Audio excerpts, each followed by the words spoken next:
Right, thank you. Hello and welcome to today's meeting of the Academic and Strategic Initiatives Committee. The meeting is being held virtually via Zoom and is being live streamed to the CPE YouTube page for the public. Audio and video are being recorded, and I ask that you keep your camera off during the meeting unless you need to step away or keep your camera on for the meeting and unless you need to step away for a moment. So let's go ahead and get started. I guess we'll go ahead and call roll. Heather? Okay, Dr. Mohammed Babar, Mr. Colby Burks, Dr. Kelly Ellis. Present. Ms. Lori Harper. Here, Ms. present. Karen Hoover. Chair Lucas Minzer will be joining us about 11. Mr. Richard Nelson. Here, and hello, everybody. Hello. Ms. Vidya Ravichandran. Present. Okay, and Mr. Kevin Weaver. He's not here yet. We have 4 in attendance, and I will let you know once we have a 5th for quorum. Okay, great. So since we don't have a quorum, I'm going to move around on the agenda and hold off on all voting matters towards the end. So we're going to move the minutes and the proposed academic programs down a little bit on the agenda. And I'm going to ask President Thompson if he'd like to start us off this morning. Thank you, Madam Chair. Good morning, everybody. Good morning, committee. Good morning, guests. There's a lot of stuff going on, and I won't take up a long time talking about it. I will just say there's a lot of stuff going on. Many good things.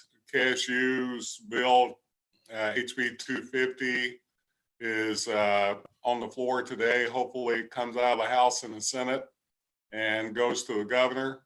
This is good news. It's a bill that's full of a lot of things we must do to, clean up and rebuild KSU at the level that we know that will thrive. I really want to appreciate the House and the Senate for their work on this. There's a budget that's coming out. As you may have seen, it's a budget that's very favorable to higher education, one of the largest budgets we've seen in a long, long time. It covers a significant amount of performance funding to such a degree it equalizes all of our 4-year campuses except for KSU. And it gives us a significant amount in the first and second year. We got bucks for brains again, which many of the folk on this call will which allows us to really focus heavily at our research institutions to do the kind of transformative research that we had the opportunity to do several years ago. We got asset preservation that we asked for. We also got many of our campuses getting new buildings. So bottom line, we were very successful so far. It still has to get to the governor, still has to be signed, have to go through the veto period. So there's some still time left. We're holding our mouths just right that everything turns out the way it needs to, but it's been a very successful year. We at CPE have been busy in more ways than one. Focusing heavily, obviously, on the day-to-day business, but looking at in depth exactly the effects of COVID in a variety of areas, from enrollment to student success, learning loss, mental health. All of these things been looking on for a long time now, but now in the last little bit, focused heavily on what we can do about it. We sent out a significant amount of money, $3.5 million, to several of our campuses and community members to focus on that bridge programming between high school and college. That's crucial because we know we have the social, emotional, academic, and cultural, to some degree, learning loss that we have to make up. So bottom line, Madam Chair, we are doing things at levels that is way beyond anything that we could have ever expected to do. I always want to thank my staff for their work, not just on committees like this. As you all know, they have a heavy load, but they have been extremely busy this year. I have to say I've been extremely busy. And this is a time, though, that is necessary for us to continue to do the work in the future. I've had a chance, you're going to hear later on, I've had a chance now to look at the targets. I've had a chance to look at the way that our strategic agenda is shaped up. And I just want to end our conversation today, unless you had any more questions for me, that, Lee, Melissa, Travis, Muncie, all those that's been involved in this. I mean, what a wonderful job. I've been around a long time. This is by far the most progressive, the most thoughtful, the most integrative, and the best looking, I think, strategic agenda we've ever had. It really goes to that conversation I talk about all the time, our North Star is 60 by 30, knowing that higher education is truly, in my opinion, in the driver's seat of what we need to have a strong economy that's connected with the needs of the future so it'll thrive. It goes to that educated workforce that needs to drive that. And it also goes with what the House and the Senate and the governor all have shown us, the need to invest in higher education as the main driver. So this strategic agenda is at the heart of the way we look at the way we do our business. So thanks to this committee for actually it's coming out of this committee, but one that is, I think, very much connected with where we need to go in the future. Happy to take any questions from anybody who has them for me.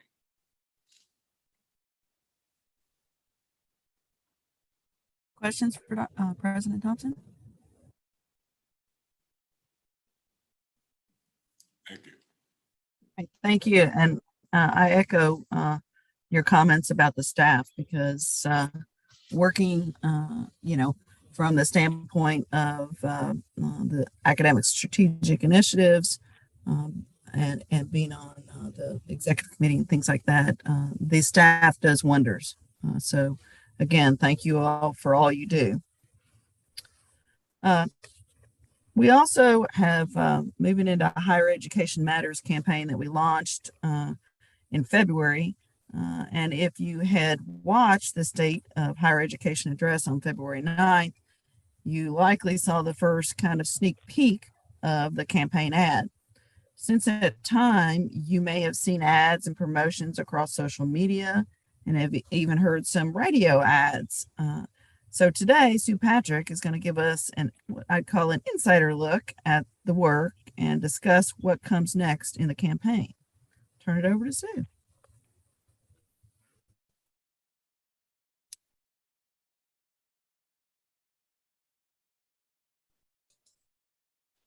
Thank you, Mrs. Harper. Good morning. It's a pleasure to be here today and update you on the Higher Ed Matters campaign. Heather, do you have it up? Okay, great. As you know, the campaign supports the value priority in the strategic agenda. And in the next slide, Objective 10A specifically calls for the public awareness campaign that promotes college going and elevates the importance of higher education. And of course, the campaign is in step with the 60 by 30 goal. And if you advance 2 slides, please. The need is urgent. As you can see, and this is not new information to you, but the in-state college going rate dropped 4 percentage points over the last 5 years. We've had system declines in undergraduate enrollment, no doubt an impact of the pandemic. And while we've been making great progress over several years with our annual rate of credential production, we didn't meet our 1.7% increase in 2021. And then another need I didn't add to this slide, of course, is raising the public's perception of the value for higher education. It has been gradually declining over several years, even before the pandemic, and we must change that trajectory. And for our target audiences, in the next slide, Heather, we're targeting both a broad range of change makers, we call them. It's people like yourselves, people with voices that can influence others, as well as we're also targeting prospective students. And this these audiences, of course, aren't new to the campaign, like with change makers and with prospective students and current students to keep them in the pipeline. When President Thompson launched his listening tour in 2019, these were all audiences that we were reaching out to. But the campaign provides the venue where we can partner with various groups. And I think it's the next slide.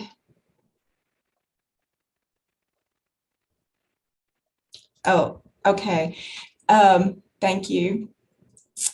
So we're in the process of having strategic conversations with all of our partners that you see listed here and with all of our campuses. Of course, we're working with our campuses. They stepped up, the public campuses stepped up and contributed $300,000 for the campaign, and CPE chipped in $50,000. So they are interested in, promoting the campaign messages and using a lot of the assets throughout their publications and audiences and channels, whether they be internal and external. And as one example, I wanted to point out to you, KDE, and we're getting this type of partnership with everybody, but KDE offered us the opportunity to meet with their student commission and to,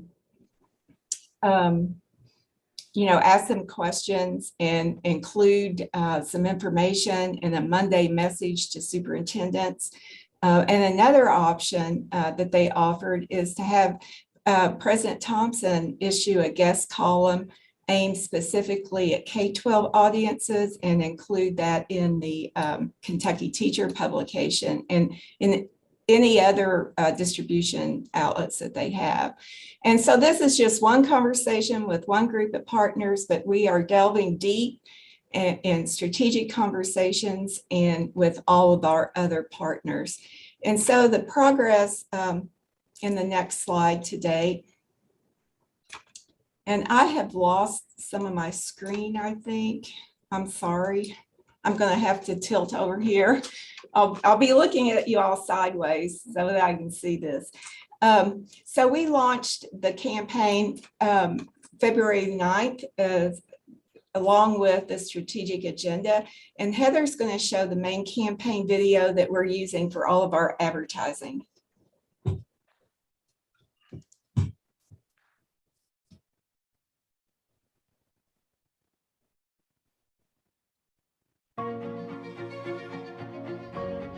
Here's a simple truth about higher education.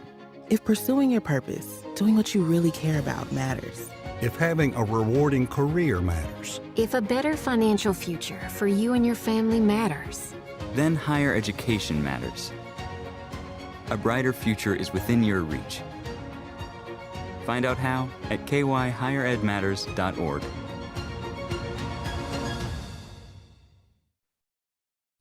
So when we launched the campaign, actually the paid campaign began February the 14th.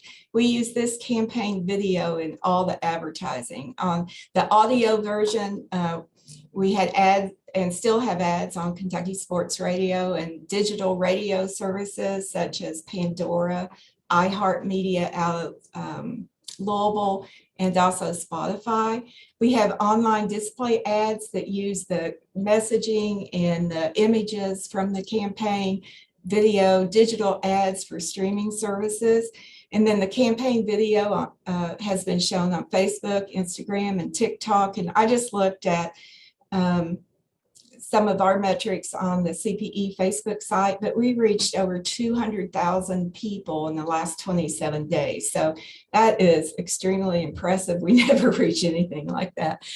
And then this Monday, we started our alumni videos on TikTok, Facebook, and Instagram. So you've got 3 images there of people that submitted alumni videos, and those will run, 6 of them are rotating on social media, and they will run for about 6 weeks, and then we'll have another group of alumni videos running.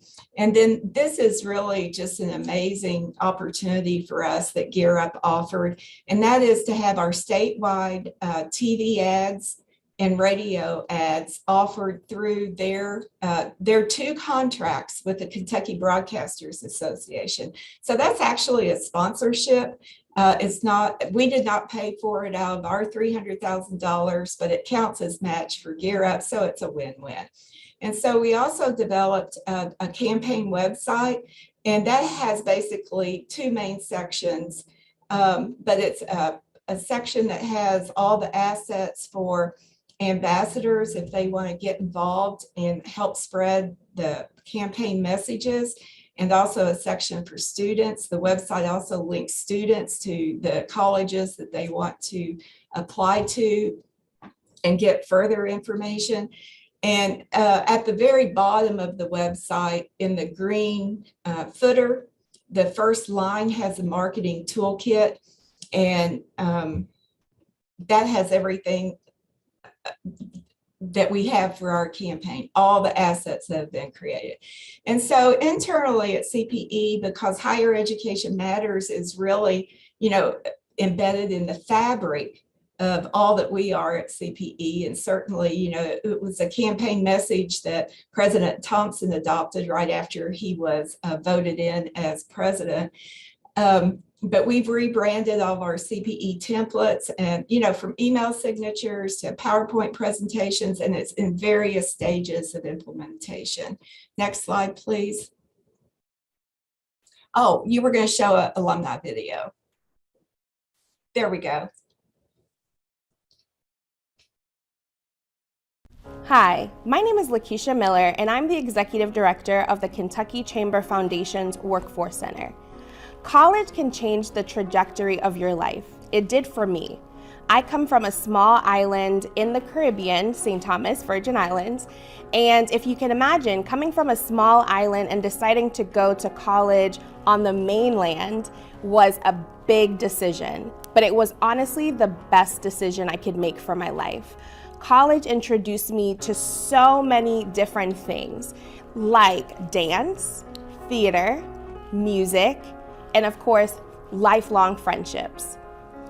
You are capable of succeeding in college. If I can do it, you can do it. I do not consider myself the smartest person, but college taught me to critically think about problems and come up with really creative solutions. If you don't think you can make it, you can. You have tons of support across the state that make it possible for you to go to college. A brighter future is within your reach. Find out how. Visit kyhigheredmatters.org. If you have the opportunity to look on our YouTube channel, I think it's Hi. Second link at the top. But there are a lot of alumni videos. There's probably 8, 10, 12 that are on the student page on the Higher Ed website or Higher Education Matters website. But they talk about different things. This young man here, he said his main motivator, and I would show this video, but it's over 3 minutes, might be close to 4, so I skipped it, but it is the most compelling story. And President Thompson, it rivals yours. But he wanted out of poverty. And then he took the next step because he didn't want the taste of government cheese in his mouth. He didn't want to pass this heritage down to his children as well. But anyway, he had a very rocky adult life, dropped out of school in 8th grade. And then he came to Kentucky and he got on the right track. And now he is, serving people as a case manager in Owensboro with the same very problems that he had, alcohol addiction and drug addiction. So anyway, other progress, and I'll be quicker here. We've spearheaded statewide conversations with campuses and partners, and this is the part I'm so excited about. This is how we can get our message out through these strategic partnerships and alliances with campuses and partners. And we've just been welcomed with open arms. with all of our partners. And so yesterday we launched a campaign update e-blast that went out to our partners to spotlight some of what they're doing. Like yesterday's carried KCTCS, and that they've developed a system-wide implementation plan for higher education matters. So we wanted to spotlight that. And then, we continue and have, especially during this session, we really revved up our ROI, infographics, and value messaging on social media. Also, through the president's messages and monthly newsletter, and the marketing kit is a big plus that I just mentioned a couple minutes ago. And so next steps, we're going to launch a Higher Education Matters podcast April the 7th. This is a really exciting initiative. It's the first podcast we've ever done. It's the only podcast that I know of that is focused on higher education in Kentucky, although we're not limiting, our viewership to just Kentucky, of course. And it will be co-hosted by our own Rick Smith and Haley McCoy from KCTCS. And we've got 3 sessions that we're going to drop April the 7th. And one is with President Thompson, one is on DEI, and the third topic escapes me at the moment. And so we're also going to set up regional visits for President Thompson. It's going to be a little bit different than his listening tour that he did a couple so years ago. There's going to be more networking, more relationship building, and we're real excited about that. We'll continue the paid campaign through June 30, and we're also going to launch student influencer marketing. Our ad agency identified some student influencers for us, and then we selected them, and they are in process of negotiating with them. And so this fall, we need to investigate continued sources of funding for the campaign, even $10,000 to do a video contest. It doesn't have to be another paid campaign, but just something to keep the campaign afloat statewide and with our partners. And like one of the strategies we have is to reach out to K-12 high school students and ask them to do a video about why they're considering college. And we would get a lot more traction if we had some prizes to give away. So we're going to create a sustainability plan with or without money for years 2 and 3. And one of the ways we can really extend this reach is to tap our partners and campuses for implementation plans. Next slide. And so by the end of this week, I wish I had it for you today, I'm getting the key performance indicators from our ad agency for this first phase of the campaign. And then the final campaign evaluation will come in August. And next slide. And so Heather said I needed to include this slide. What can you do? You can opt in to receive our campaign updates. You can share our campaign and alumni videos on your social feeds.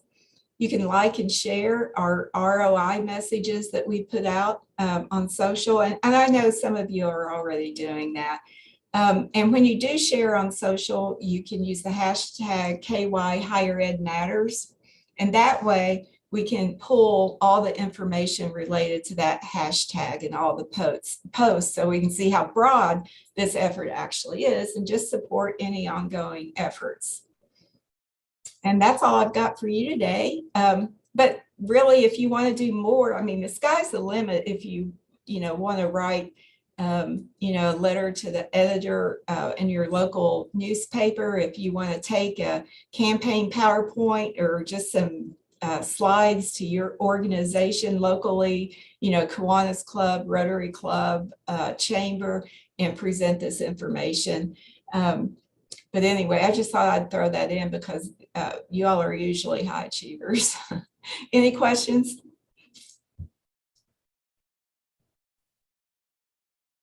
Thank you so much for sharing that information. My Appreciate pleasure. that, Sue. Thank you. All right, gonna keep on moving on until I hear we've got another one join, but we're gonna go to the Kentucky Advising Academy. So on our agenda, last year we heard about the work coming out of the new P20 policies and programs unit being overseen by Dr. Amanda Ellis. One of those elements includes the Kentucky Advising Academy, and the work is now beginning to kind of ramp up. So today, Dr. Ellis will brief us on the latest developments. Thank you so much, Chair Harper and committee. Last month, we talked about the movement we're having with the portal that you all have asked about. And this month, or this meeting, I really wanted to inform you of the work, another action that we're taking that we kind of briefed you all on in November when we secured funding for advising. And this has been a conversation that's been going on for a long time. I know President Thompson is adamant about the importance of guidance and navigating students and families, and this is a desperate need in our state. And so we wanted to share with you our work on this, and I'm so grateful to introduce you to Destiny O'Rourke. She is our newest staff who is directing this amazing work for the Kentucky Advising Academy. I'll do a really brief overview and turn it to her to share with you the work that's going on and what's to come. Destiny is quite the unicorn, is what I call her. She has had experience at Western Kentucky University, working in a couple of different roles. So having that post-secondary lens is so important for us. She also worked for Kia as a coach, working with students and school districts on affordability measures, which we know is absolutely pivotal and oftentimes a huge barrier for what students don't think that they can afford or do. So she had experience with that in the field. And most recently, she was at Bowling Green Independent, so at Bowling Green High School as their college and career coach, working with high school students on their future, on their post-secondary plans. And you will find out why really quickly as soon as you meet her, even took it upon herself to get a certification in career counseling as well to really make her services and support of students and families more robust. And so we met her, cross paths, and are so grateful that we did. She has hit the ground running, started for us in January, and you would think she's been with us a long time. So I'm going to turn it over to Destiny to share the work that has started with the Kentucky Advising Academy, and I know you will give her a warm welcome. So Destiny, I'll turn it to you. Thank you, Dr. Ellis. I am really excited to be able to share with you all today. I've got just a couple of slides that I will call on to guide the conversation. But I am thrilled to be able to have a hand in advising in Kentucky. It is such an incredible, critical need. And I never want to forget what it's like to be on the ground in the schools doing this work and to think through that lens when it comes to the services that we as the Kentucky Advising Academy provide. And so really the purpose of the Academy is to make sure we are providing high quality professional learning opportunities for school counselors, youth service coordinators, any professional educator that finds themselves in some kind of advising role. And so we don't want to limit that because we know that teachers have an incredible impact on students. They see them every single day and build robust relationships with them. And so in order to accomplish that goal, we really listened to the focus groups that happened last year. And we heard several themes. We want to help, first of all, build knowledge. And so that is going to happen through lots of partnerships across the state, partners like Kia and partners with, different partners across the state. So to make sure that that knowledge is timely and relevant and that it is what our folks on the ground need. And then we're also going to help to build capacity because no one person in any school can do everything that needs to be done on the ground. So as we build our professional learning series, we want to make sure that counselors and youth service coordinators know how to tap into their internal community and also their external community. And then we want to provide which is the last thing, a big statewide community for them. So we're building knowledge, building capacity, building community. And we want professionals to be able to tap into our resources where it fits best for them. So we have monthly opportunities for them to get involved. We're very excited to kick off a podcast called Well Advised. And that podcast will be brief because we know that sometimes practitioners can't get away for a very long time. And so we want to have, a brief 15 to 20-minute conversation about different advising topics. So we'll feature things like college exploration, the college admissions process, financial aid, scholarships, the orientation process, and so we'll bring in some information on these topics each month. And then each month we will also have a webinar. That webinar will focus on whatever the podcast topic was. And so what happens is a practitioner will get brief information about a topic, make the decision on whether or not they need more information. And if they do, they can engage through the webinar. And it's set up to provide some information, but also for them to break up among themselves and to learn from other schools, because again, it can feel pretty isolated sometimes on the ground. So we want them to tap into the community and find out what other schools are doing and what, what best practices there are so that they can come together and discuss and share out. And then quarterly, we're going to offer a newsletter. That newsletter will allow us to recap the topics from the podcast and the webinar. And we'll also, through that newsletter, be able to share resources and really highlight a lot of positive advising that's happening in the state. We want to also amplify our partner voices. And so if there's a campaign that another organization is having that really makes sense to the topic or something that we want to highlight, we want to take the opportunity to let the newsletter amplify their voices as well. And then starting this fall, we will offer workshops. And so in the fall, we're going to focus on post-secondary access topics. And in the spring, we'll focus on post-secondary readiness. In those sessions, there'll be a full day. They're going to be geographically based at the educational cooperatives. And we want to make sure that post-secondary teams at schools come to these sessions, because a lot of times what happens is folks will get information and then you get back to the school and there's a million reactive things that you have to take care of. And so we want them to come for the day with whoever they deem their team is. Maybe it's the school counselor, an administrator, a teacher, maybe it's a community partner like a Gear Up, someone who works with Gear Up. And they all come to these regional sessions. And in the morning, we're focused on capacity building. So who are the people that need to take care of particular topics that we know matter when it gets kids across that finish line and into the next phase of their lives? And how do we make sure that they've got the appropriate data to back that work? And then in the afternoon, they'll break up and do some community building and again, share best practices and then come back together as their own team and reflect on what they've learned for the day, have some guidance on how they can take what they've learned and put it into action before they leave that workshop.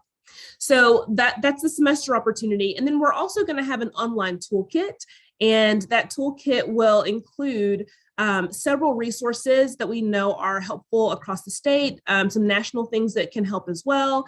And then we want that toolkit to include a sort of a framework for advising. And then we're also working on our social media presence. And so at Advising Kentucky is where you'll find us on Instagram, Facebook, and Twitter. And then soon we will have our YouTube presence. I believe we just got some an introduction video to the webinar series posted on YouTube this week. And so once those webinars are finished, then we'll post those to the YouTube link as well. It has been such a joy. Last week, we had a chance to go to the Kentucky ACAC conference where we presented to admissions counselors and school counselors. And we also had a chance to go to the Gear Up Institute and work with those folks and share a little bit about what we're doing. And we're just hot and heavy in recruiting practitioners to join us and to develop content that really matters to them. Thank you, Destiny. And just to add on to this, we've had great interest. The feedback last week from Gear Up and I believe the conference participants were very interested in this. This is such an area of need and not always knowing what to do. And the landscape, as you all know, since COVID has changed on admissions and things that, what was typical 2 years ago is not typical anymore.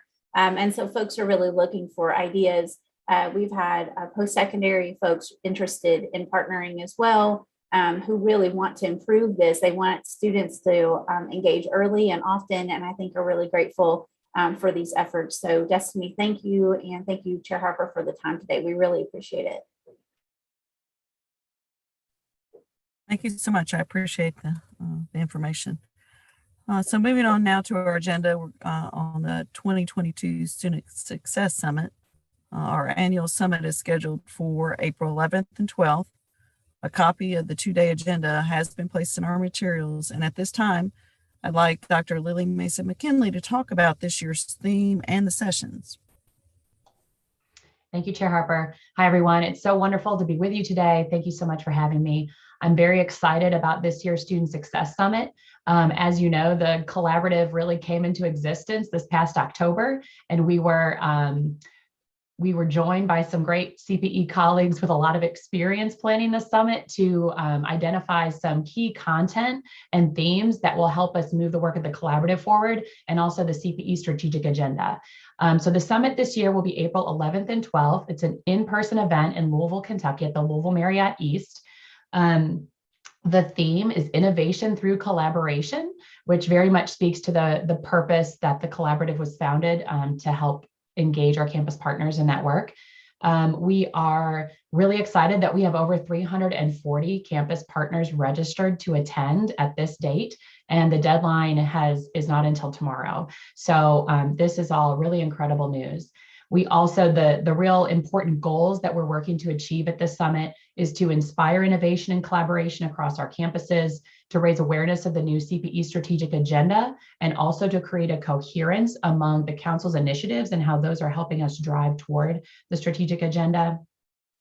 We are also going to be working very intentionally with campus teams that are engaged with the collaborative on specific initiatives. And so we'll be working to accelerate progress on that work.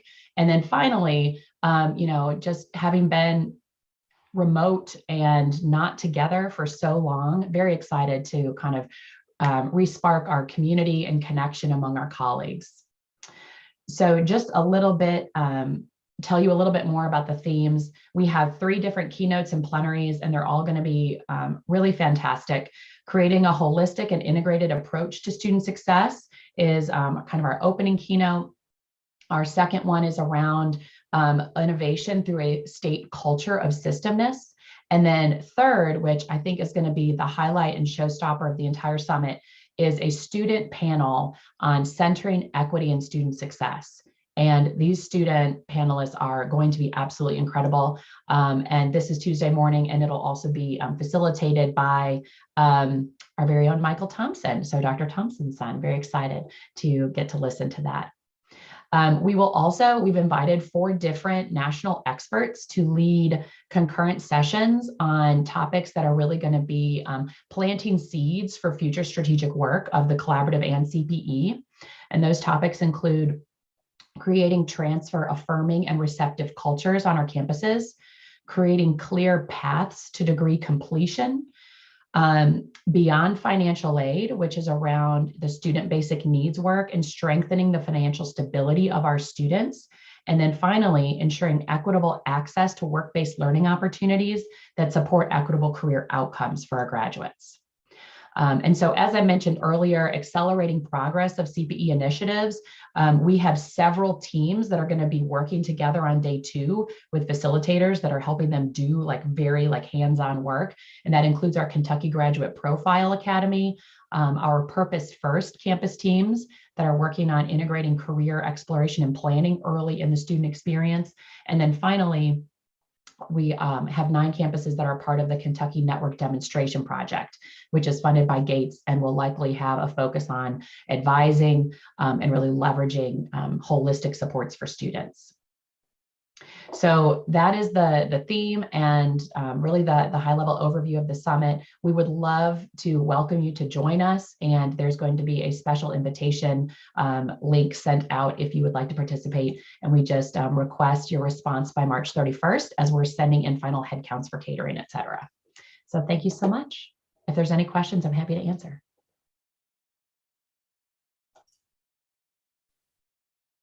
Thank you. Any questions? So those that are new to CPE, this is a great opportunity to connect up with people that I guess are very supportive of education and new initiatives. So I'd encourage you all to take the time, if you have the time, April 11th and 12th. Moving on to the implementation update of our 2022 statewide strategic agenda. The council approved the newest agenda at our November council meeting, and the staff have been hard at work on the implementation side. We're going to spend the part of today's meeting discussing the statewide action plan, campus level strategies, and key performance indicators, and established 3-year targets. To get this conversation, I will turn this over to Lee. Thank you, Chair Harper, and good morning, everybody. Really delighted to be able to share with you the progress that we are making in terms of developing a set of implementation strategies for the strategic agenda that this board adopted back in November. Heather, if you'll move to the next slide, please.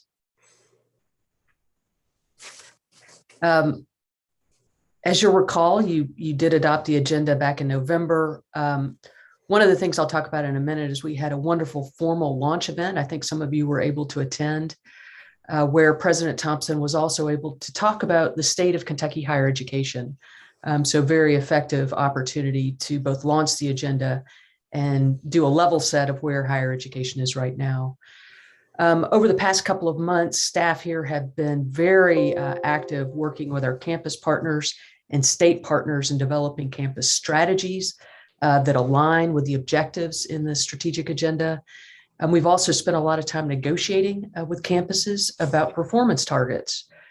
Where do they anticipate, where do they want to be in terms of performance at the first sort of evaluation cycle end, which is in the fall of 2024.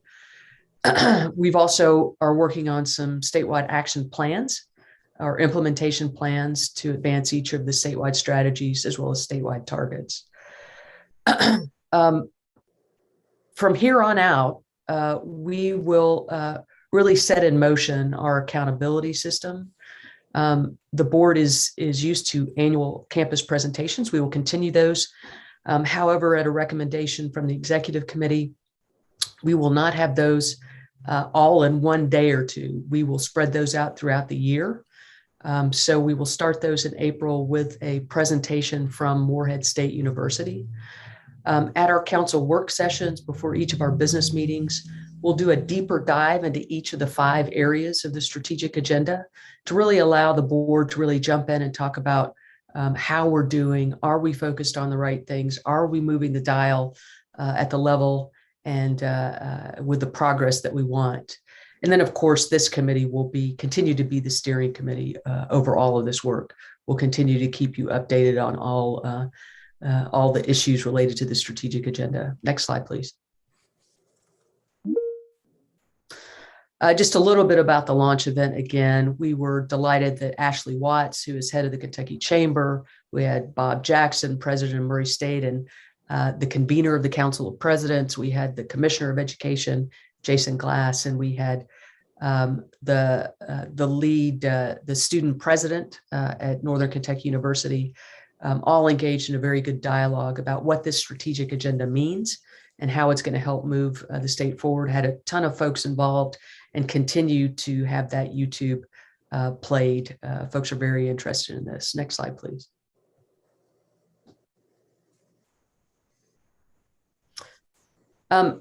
If you want to ever sort of jump in and see where we are, we have a we have a dedicated webpage to the strategic agenda. This goes deep into what we're trying to do. It will highlight the campus strategies and targets. It will lay out the statewide action plan. It will also include our key performance indicators. So at any point, at any time, you can understand where we are, where each campus is in driving the strategic agenda. Next slide, please. So I'm going to invite my colleagues, Melissa Young and Travis, our head of data and advanced analytics, Travis Muncie, to go through at a very high level and fairly briefly what we were able to pull together in terms of our conversations with the campuses. So Melissa's going to talk about the statewide action plans and the campus action plans, and Travis is going to talk about our performance metrics and our targets. So with that, Melissa, if you'll start us off. Thanks, Lee, and good morning, everybody. We have been engaged in a months-long process with the campuses now that we have our strategic agenda to work with them on how they're going to advance our objectives on their campuses. You have the full booklets that we've produced in your board book. So you can read those at your leisure. But what I thought I would do is kind of just give you a very high level overview of some common themes and activities that emerged after really looking at all of these campus action plans together by area. So as you'll recall, the first priority of this agenda is affordability. And some of the common activities and strategies that were talked about by the campuses, they all talked about increasing student financial aid, especially for targeted populations like URM and adults, low-income students. There was a lot about FAFSA education and awareness, and really involving more people on campus in that work. A lot of several of the campuses talked about even having faculty and staff trained to a level where they could handle some basic questions about financial aid and finances on campus, so they could serve as advisors as well. Cost efficiency measures on campus.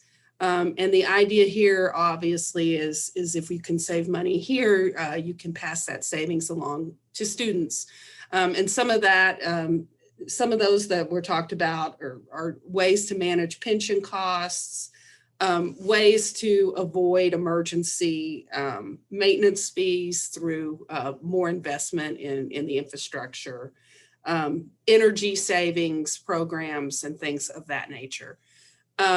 High school dual credit is obviously sort of a tool for enrollment. It's a tool to increase readiness, but it also can increase affordability because it can cut down on the number of credits that students have to take at post-secondary.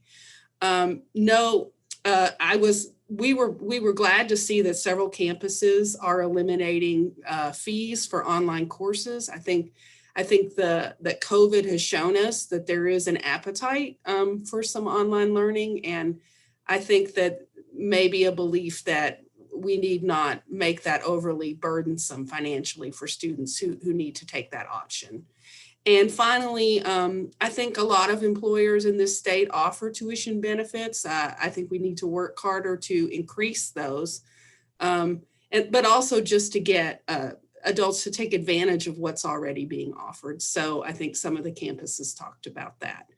And I'm going to turn it over to Travis Munsey, who'll talk about the indicators and the goals in this area. Thank you, Melissa. So just to kind of set the stage, we're actually going to have or take a look at a very high level view. What we're going to look at are the sector-wide targets and also the statewide targets. There are individual institution targets that are part of your packets. So you can go and take a look at those when you get time. But this is going to be, a higher level view. But first, just wanted to start out, I'd be remiss if first I didn't thank Dr. Grace Dye, who was a big part of this, and was a pivotal part of both the KPI creation process and also the negotiation process, and also our colleagues at the institutional research offices at the campuses.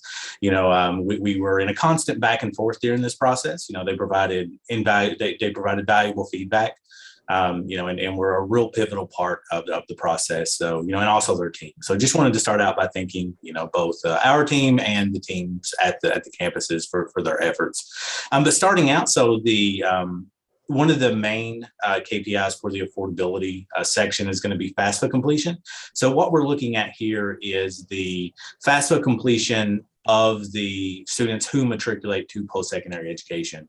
And this has actually been flat for a while. We actually see a little decrease in the last year, the 2020-21, which is our baseline year.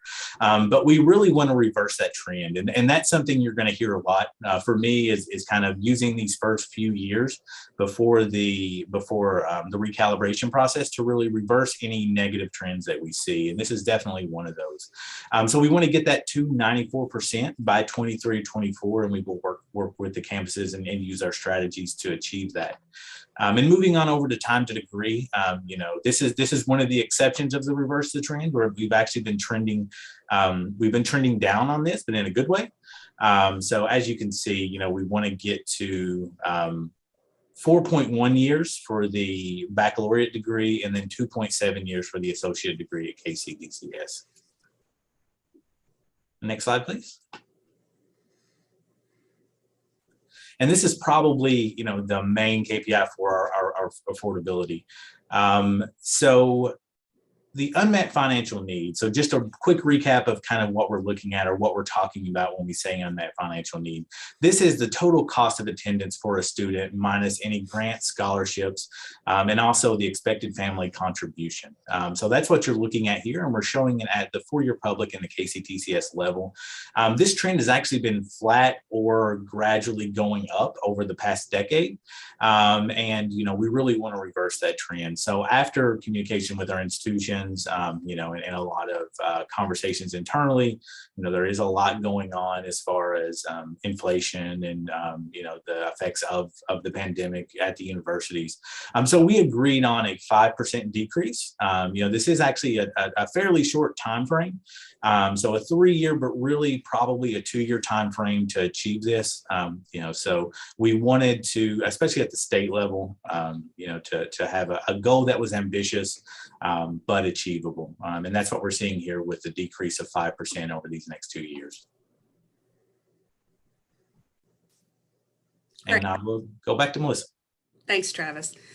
So as you'll recall, the next area is transitions, and that there are the two objectives here really focus on college readiness and also enrollment, increasing enrollment. So the strategies here reflect those two objectives. A lot of campuses are planning summer bridge and dual credit programming. Several have talked about increasing outreach to students and employees in different and novel ways. Innovative delivery modes, like we talked about, hybrid models, different kinds of options for adults, streamlined admission procedures, and also just trying to use the technology tools we have to do recruitment smarter and really use some of that data and predictive analytics to guide our recruitment efforts. Also, I think I skipped over a couple here, quality K-12 teacher preparation. College readiness really starts with how well or how effective classroom teachers are. So, that is really a huge part of what post-secondary can do to get students ready, is really to train top-notch teachers. So attention to that area. And finally, I think that a lot of people are considering the test optional admissions in the future. COVID kind of really started to accelerate that trend. So we saw several campuses talk about that as a way maybe to help streamline the whole admission process. Next slide.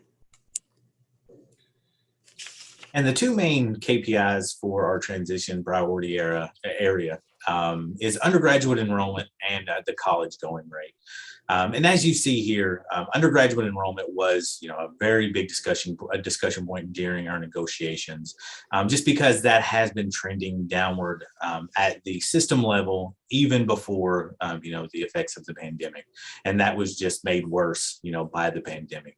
But we were able, with communicating with the institutions to get a good target for each individual institution and for the sector and state level. So what you're seeing here is an increase of 3.4% over the baseline year. So 2020-21 was the actual baseline year, but we did include 21-22 just to kind of show that, that they have even more work to do because we continue to go down even in this past fall of 2021. So what we really want to do is just reverse the trend in this area so that we can begin trending upward again, and then hopefully be a little more, I guess, be a little more ambitious going into our recalibration cycle. But even now, we do feel this is ambitious given the current trend. So this would represent a 3.4% increase from 2020-21 to 23-24. And then moving on to college going rate, of course, we have been trending down in this area for a while now, and definitely an area that we need to concentrate on from the system level. What you're seeing here, it does differ a little bit from what Sue showed. That's because Sue was showing the in-state college going rate, which is what we currently use. But we're actually moving to more of a national college going rate. And what I mean by that is with our partnership with the National Student Clearinghouse, we're actually able to incorporate national enrollment information. So that's what you're seeing here. So that 56.6% in 2020-21 was including students that go out of state to universities and colleges out of state. So of course you see that trending downward. So we want to get that, and we are being very ambitious here at 60%. But we hope we can get there because this is definitely an area that we need to reverse that trend to get to that 60%. Thanks, Travis. So in success, the objectives focus on completion and retention efforts, improving transfer, and also just working towards increasing the quality of our academic offerings. One of the themes that I just want to point out that really emerged strongly is the need for more mental health services for students.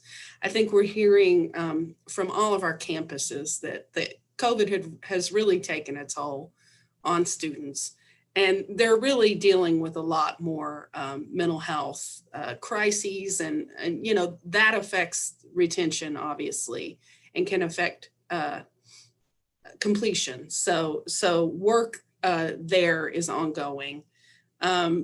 Transfer agreements, pathways, stackable credentials, things that make the movement from KCTCS to a four-year institution better. High impact practices.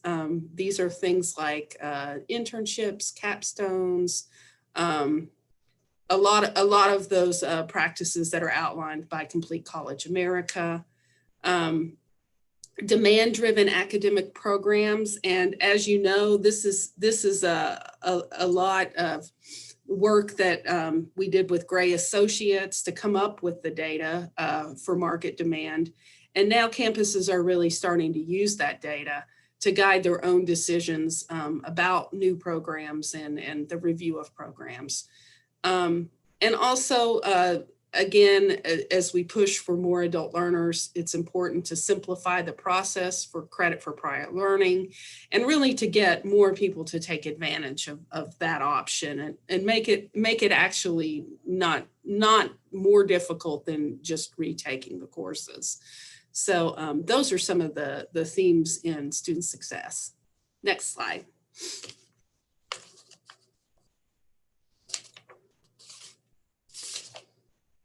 And looking at the key performance indicators for our success area, probably the main one is going to be undergraduate degrees. Undergraduate degrees are our key input for our 60 by 30 attainment goal. So we are happy to see that, we were able to negotiate aggressively with the institutions, and they agreed on, some pretty high targets here. So if you look from baseline in 2020-21 to 23-24, we're looking at a 5.4% increase from baseline to target. And that is both at KCTCS and the four-year publics. And you can see that here, but that is a fairly large increase. So definitely, we'll keep an eye on that and hope that we're able to achieve that target. Moving over to graduation rates. So we have been trending up very well in this area over a long period of time, especially over the last 5 years. We hope to continue that trend. So if you look at the baseline year of 2020-21, for the 4-year publics, they were at 58.2% as a whole, and KCTCS was at 40.4% as a whole. So we're hoping to finally get to that 60% mark as a system in the graduation rates, and also for KCTCS, 43.2%, which is a really, really good graduation rate for 2-year community colleges. The next slide, please. If you go back one, Heather. We've got a lot in the success area. And then taking a look at fall to fall retention, so we were able to hit a peak in 1920, and then this area is really where COVID hit hard. Every institution saw a pretty dramatic drop in their fall to fall or year over year retention of their freshman to sophomore students. And you really see that in the data. So, going back to the theme of reversing the trend, looking at 2020-21, which would be our baseline year to 23-24, we really want to get back to that 80%. And at the at KCTCS, we want to continue that trend up to 58.5%. And then, as a state, we want to get to that 70%. So really just want to kind of reverse that trend and get back. And then, that way we can focus on recalibration in 23-24. The persistence rate is very similar to the retention rate. The biggest difference is, a retention rate is you have to return at the same institution. So what we're looking at here is an in-state persistence rate, which means that, you come in as a first-time student, and then we don't care where you return, as long as you return to an in-state, for your public institution, an IQ institution, or a 2-year public institution. So that's what that looks like. And you'll see the state 70% here is what would really be comparable to this persistence rate, the 75%. So we saw the same trend of a big bump in 1920 and a pretty precipitous drop in 2021. So hoping to reverse the trend here too, to get to that 75% for persistence rate for the first time as a system.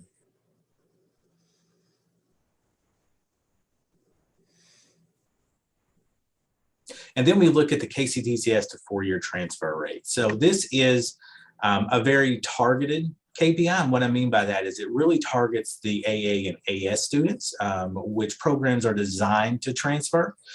So what you're seeing here is another collaboration with KCTCS to where we're including national data along with our own internal data. And the reason we're doing that is there are a lot of colleges on the borders that have transfer agreements with institutions that are in other states, such as Tennessee or Ohio or Indiana. And we really wanted to be able to capture those. So what you're seeing here in 1920, which is our baseline year, was that 59.4% of those AAS students after they graduate transferred. And, and KCTCS wanted to set a really aggressive target here. So that's what you're seeing with the 65%. So hopefully in the next few years, we can, it's already trending up. So hopefully we can actually accelerate that trend and get to that 65% of students transferring by 23-24. But this target is specific to KCTCS. And with that, I'll turn it back over to Melissa. Thanks, Travis. So I think that I know CPE is excited to really think more about what we can do in the area of talent, producing talent for the workforce, and really working with our employer community to satisfy the needs of different industries.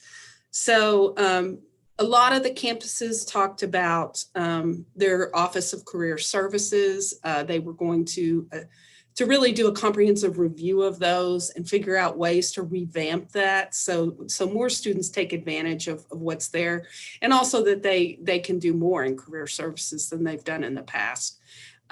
Work and learn experiences in the classroom, again, internships, externships, and even work study are ways to get students more developed as potential employees.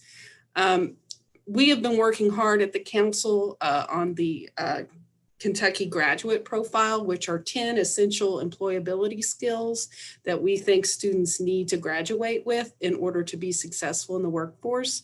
So we are seeing campuses now really participating in that effort and making strides to embed those skills in all of their programs and to really make that more explicit for students so they can make those connections for themselves.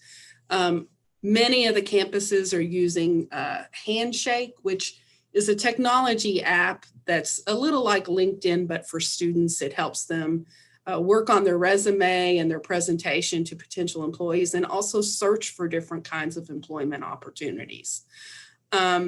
And as always, this area encompasses the public service and outreach that campuses provide to their regions and also to the businesses, and basic and applied research as well. Especially UK and U of L, had several strategies regarding basic research that they're going to pursue. So those are some of the innovative strategies that we're seeing in the area of talent. Next slide. And with our talent KPIs, the graduates working or pursuing more education. So that's also a current metric that we track as part of our current strategic agenda, or I guess our previous strategic agenda. But looking here, we've actually added a new area, which is the track certificates. So that looks at, the proportion of students who earn a certificate or graduate with a certificate that either pursue more education or enter the workforce. And this number is already high it's very high, but also very flat. As you see, it looks like it hovers around that 95% and stays there. And we want to go even higher. So we're looking at a 97% target there for certificate earners, a 90% target for associate earners, and then a 70% target for baccalaureate or bachelor's degree earners. And as you see over the trend data and over the past decade, that has been hard to move, but we hope to increase that, to kind of, I guess, show the success of the post-secondary graduate. And then moving over to graduate professional degrees. So this is another one, recently added. But what we're looking at here is we're already on the upward trend here, both at our four-year public and four-year private institutions. And we want to accelerate that growth even more. So we're looking at a 6.5% increase from baseline of 2020 to target year of 2023-24. And the institutions were actually pretty confident they can hit this because the graduate and professional degree sector seems to be, booming at the moment. So, hopefully we are able to further, accelerate that trend and confer more graduate professional degrees as a system. The next slide, please. And then, of course, our North Star. So looking at the overall Kentucky educational attainment rate, as you see, we flattened down a little bit over the last couple years, so 18-19 to 19-20. But where we want to be in 23-24 is at that 53%. So just a little background on how we got to that 53%. That would actually be almost on the trajectory of where we would need to be to get to 60% by 2030. But we also took into account how many degrees we expect to confer based on our undergraduate degree targets and took that into consideration as well. So what we're seeing here is kind of with 53%, that's kind of in between what we're going to confer plus, kind of what that trend needs to be to hit that 60% by 2030. And with that, I'll turn it back over to Melissa. Thanks. And our final priority is increasing the value proposition of higher education. And really that's what Higher Education Matters is all about. You heard from Sue about the Higher Education Matters campaign that we've launched. Almost all of the campuses, I'd say all of the campuses, have pledged to support us in that effort through content creation or disseminating our content. So we're really happy that they're going to be partners with us on that effort. Also, in terms of raising the value proposition is really getting the word out to the general public. And also raising, more foundation funds, fundraising campaigns, scholarships, capital campaigns. So all of that is included here in terms of increasing investment in post-secondary education and lobbying for increased state general fund support. So I think that just as a final word before I turn it back to Travis, I feel like this was a really valuable exercise to have these campus action plans, and it really helped us see the alignment between their strategic plans and our statewide strategic agenda. And that is a really important exercise. It's important for us to know. It's also important for them to sort of make those connections between how what they're doing contributes to what we want to do as a state as a whole. So I'll turn it back to Travis to finish us out.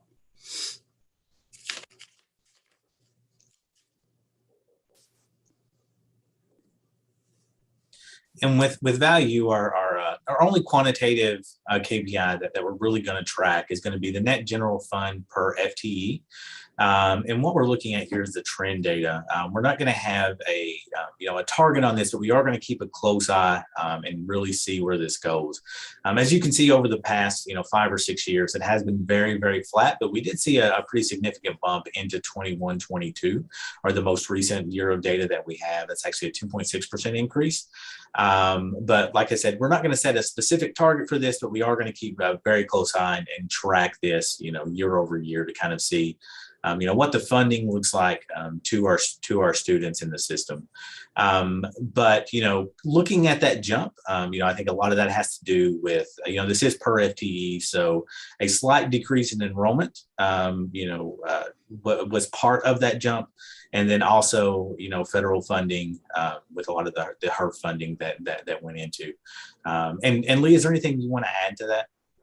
Now, Travis, there's a couple things I want to add, but we also got state funding for the first time in many years, right, in our performance funding. So we don't want to forget about that either. We were down, as you all know, by relative comparison.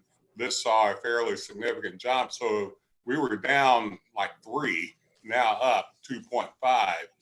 This year, with the funding going in, if you see in 22-23, that's going to jump up more because we are getting a significant investment from the state again. So it's not purely due to enrollment decline nor federal funding. It's also due to state putting money into the performance funding model. And once again, this year, they'll do that again. So sorry, Lee. No, I agree with everything you've said. I think there were some specific targeted funds that went into the general fund appropriation in 21-22, and that accounts for some of that. But before we close out, again, I just wanted to thank this committee and thank all of our team who has worked hard, I think, to pull this information together. I think over the next couple of years, as we work together to monitor progress, to encourage progress, to track innovative and effective strategies, I think that we're going to see a lot of progress on this broad agenda. So with that, Madam Chair, we'll turn it back to you. Great, thank you. Appreciate everybody's hard work. And I did notice that Lucas Minzer has now joined the meeting, which gives us a quorum. So I am going to go back to the front of our agenda, given that, and go to the minutes. So the minutes of our last ASI meeting were in your materials. Are there any objections to those as presented? Hearing none, they are approved as distributed. Now we're going to move on to our new academic programs. I apologize that everybody had to wait, but look forward to hearing about our 3 new academic programs that are up for approval today. And the campus representatives are here to present those. Melissa Bell was unable to attend today, so I'm going to ask Lee to help introduce each program. Thank you. We have 2 program proposals from U of L that we're recommending for approval today. The first is an education specialist degree in curriculum and instruction. And here to present is Dr. Shelley Thomas, Associate Professor of Elementary, Middle, and Secondary Teacher Education. Dr. Thomas. Thank you. And I would like to also introduce my colleague, Dr. Jenny Bay Williams, Associate Dean for Academic Affairs, who is also here with me. During the next few minutes, I will provide an overview of the Education Specialist Program, speak to the student and employer demand, and describe how the Education Specialist degree complements and supplements our current program offerings. The proposed Education Specialist degree in curriculum and instruction prepares classroom teachers to become specialists so they are well prepared to lead within their schools, districts, or region specific to a particular area of teaching specialization, for example, a math specialist or a reading specialist. Prospective applicants for the degree are teachers who have completed a master's degree in education, such as an MED, or a Master of Arts in Teaching, an MAT, or a related field, and are interested in continuing their educational pursuits, but are not interested in pursuing a PhD. The degree is 30 hours total, half of which are courses in a specialty area, such as the math specialist. 1/4 of the courses are dedicated to developing research expertise, and the remaining 1/4 are courses contributing to the teacher's leadership development. It would be the 3rd such program in the state and the only one in our region. Given the aforementioned program foci around a specialty area, research expertise, and leadership development, graduates will be prepared for strong instructional leadership and coaching. For example, with the removal of the statewide teacher internship program for new teachers, there is now a need at the local level for teachers with advanced specializations to coach new teachers in order to increase their effectiveness and retain them in the profession.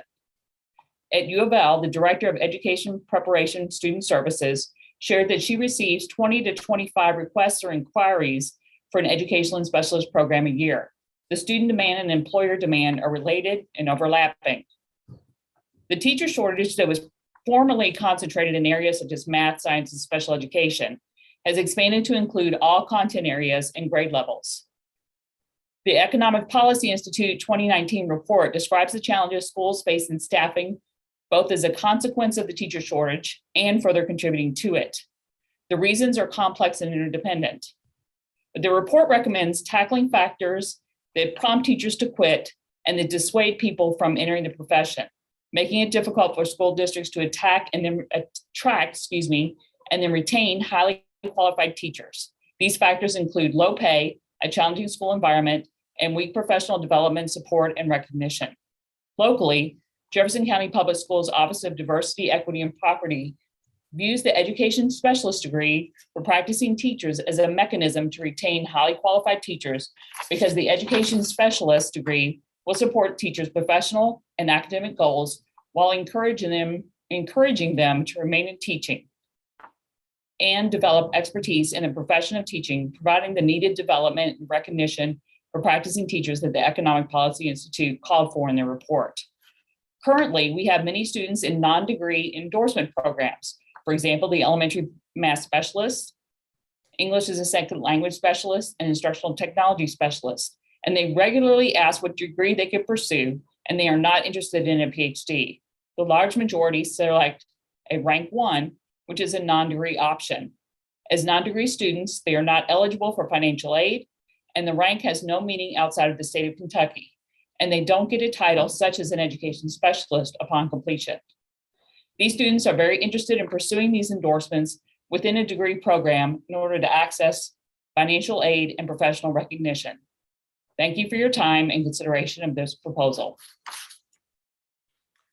Thank you, Dr. Thomas. Madam Chair, can I ask 2 or 3 questions, if I might, with this degree?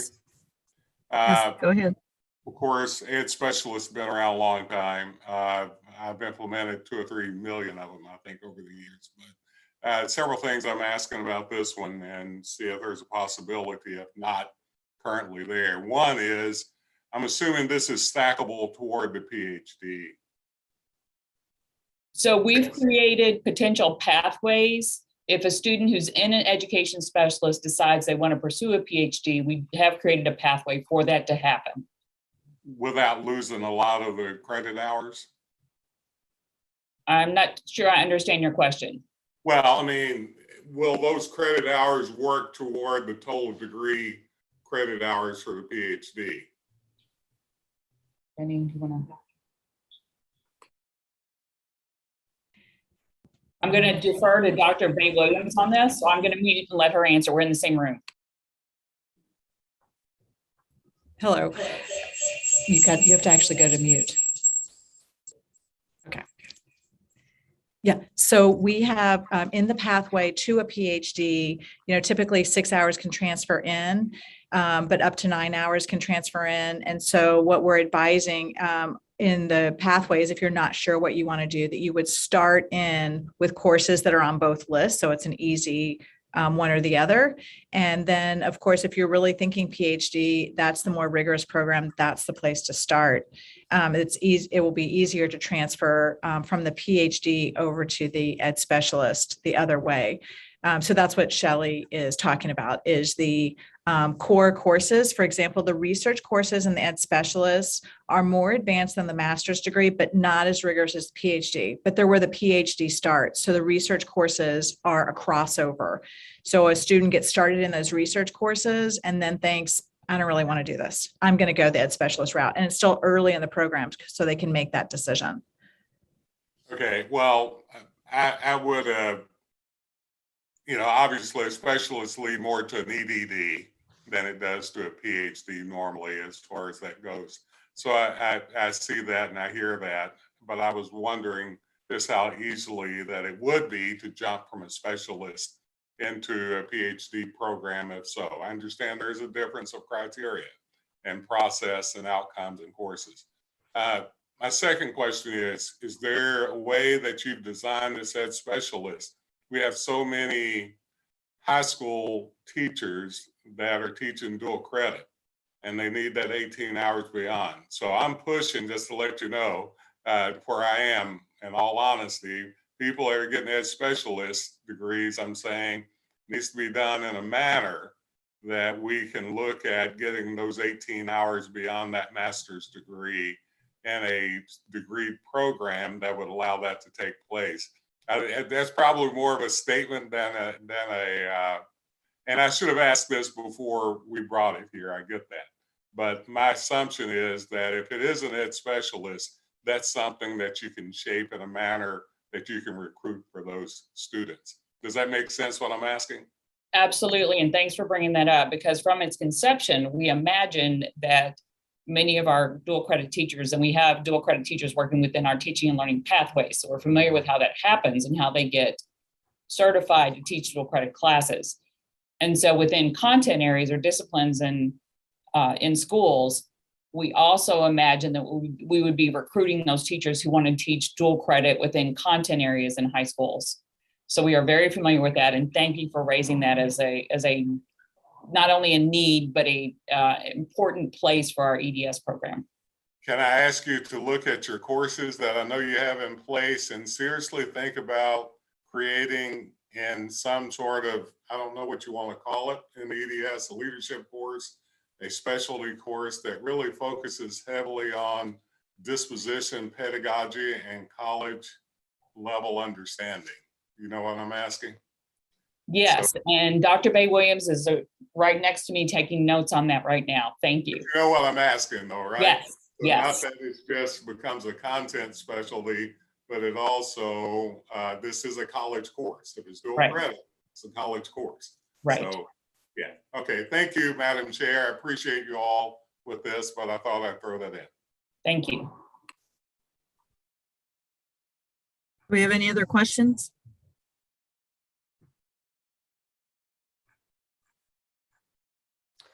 We'll hear about our second program.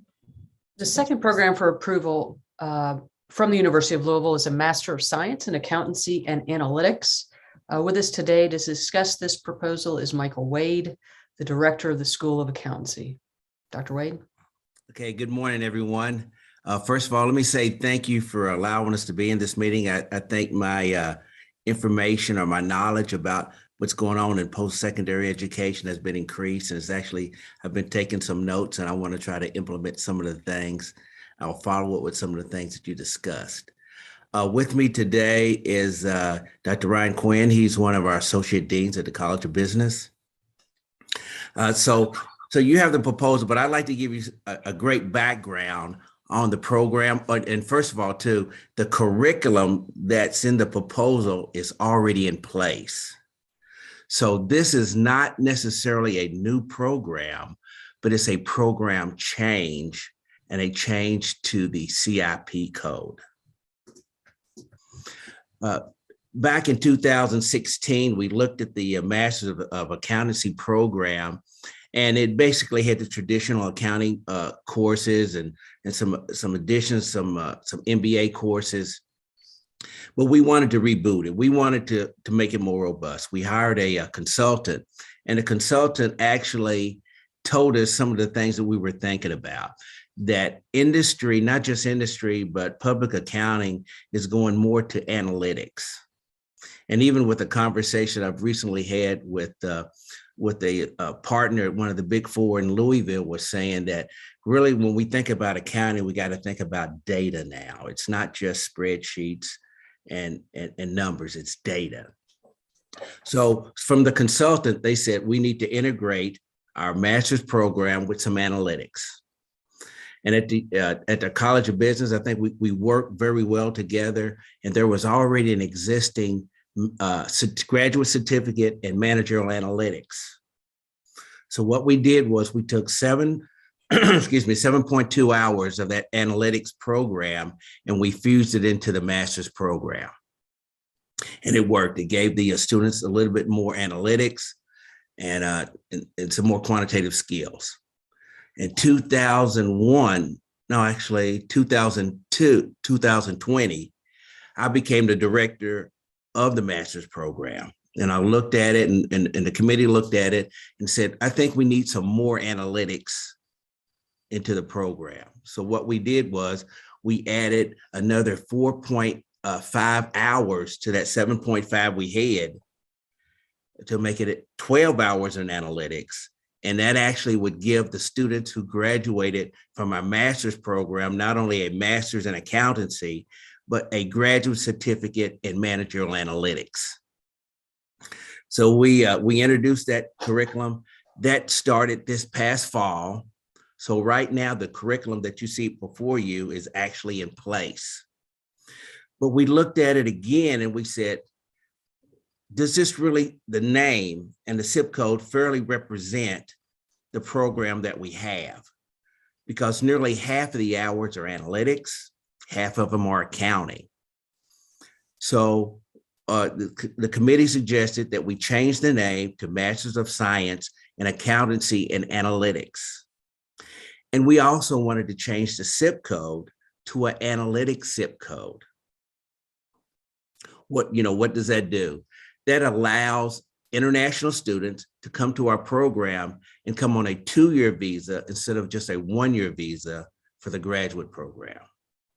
So we implemented that as soon as we just changed the curriculum. Our enrollment increased by, I think it was 9 students. So we went from actually more than that. We went from 12 to 30 in 1 year. Just by changing it, and they knew that the analytics was part of it. So I think the name change would be not only fairly representative of what the program is, but it would actually, when students see that, they could see exactly what they're getting in the program.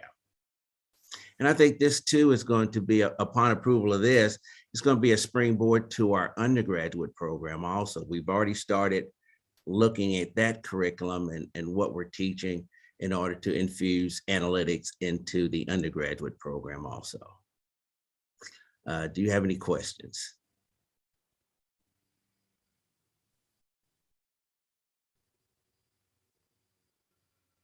All right, thank you so much. It looks like we have no questions, so. Thank you. Thank you.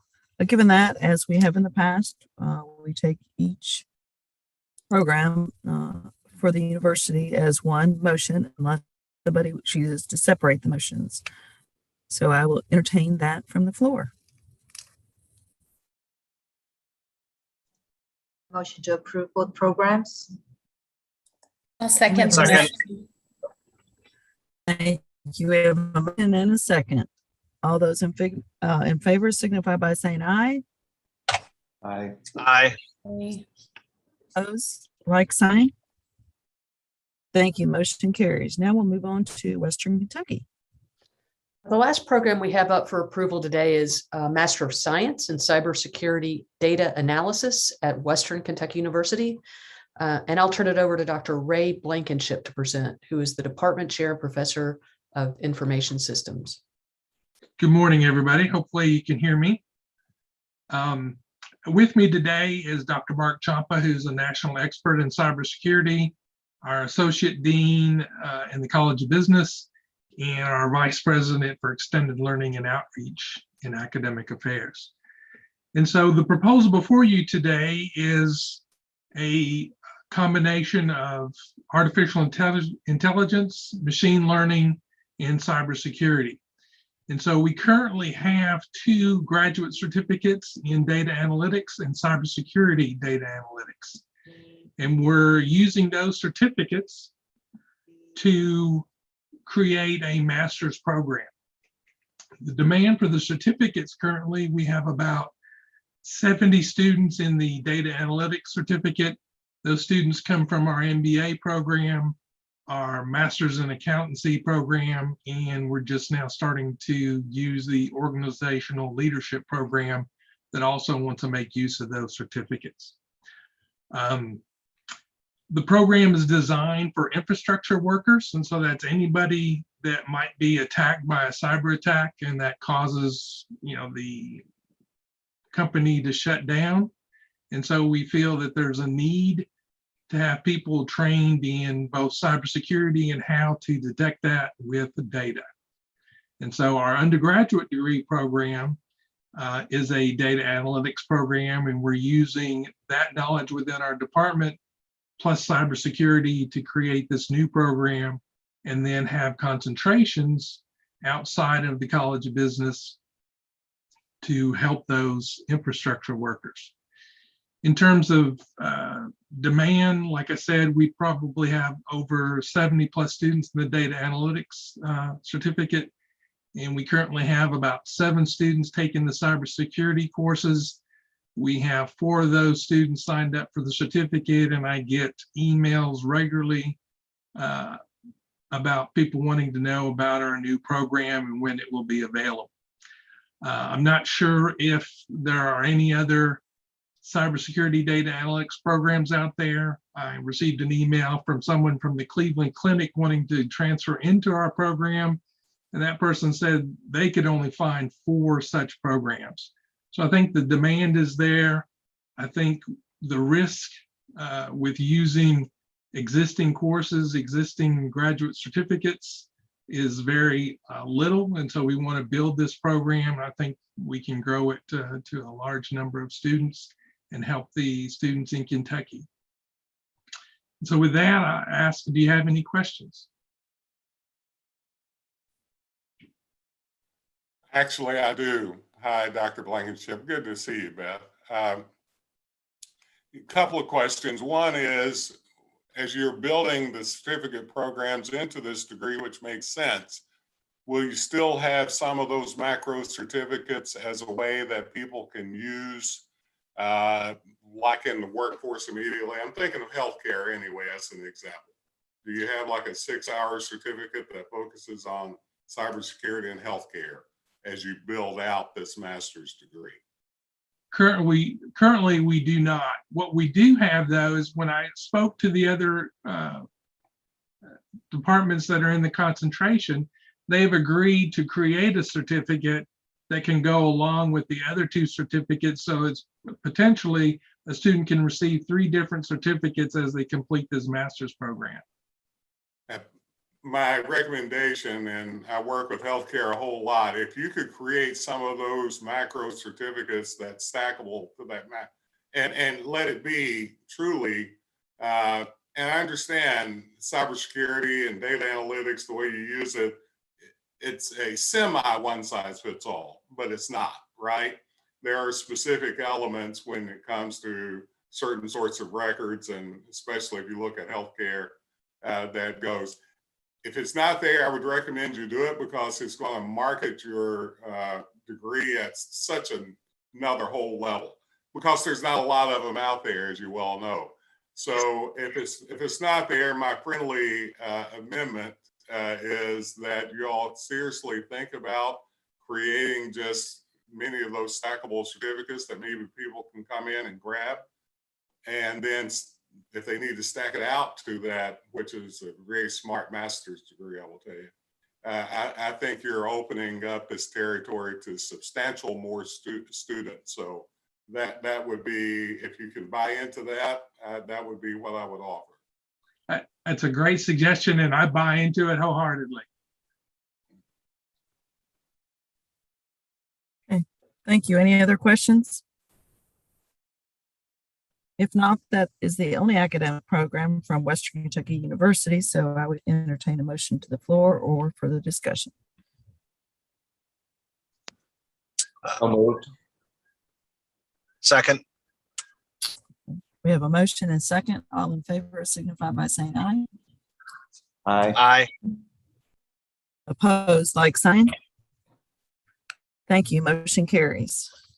All right, that wraps up our academic programs for today. So I will go down to the last item on our agenda, which is other business. Are there any additional comments or questions before we close out?